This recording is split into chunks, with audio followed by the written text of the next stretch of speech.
ایک مسئلہ یہ بھی کہ نماز جنازہ خاموشی سے بھی پڑھ سکتے ہیں اور بلند آواز سے بھی پڑھ سکتے ہیں، سرن اور جہرن دونوں طرح جائز ہیں۔ تو اگر کوئی بندہ خاموشی سے پڑھتا ہے، سرن پڑھتا ہے، تو اس کے لیے دلیل کیا ہے؟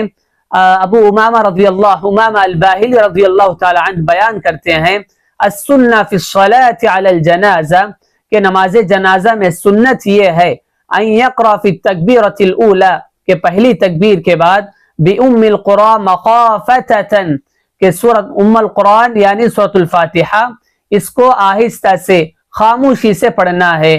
اور اگر کوئی بندہ جہرن پڑھتا ہے بلند آواز سے تاکہ لوگوں کو سنائی دے ہم کیا پڑھ رہے ہیں امام صاحب، تو بلند آواز سے بھی وہ پڑھ سکتا ہے۔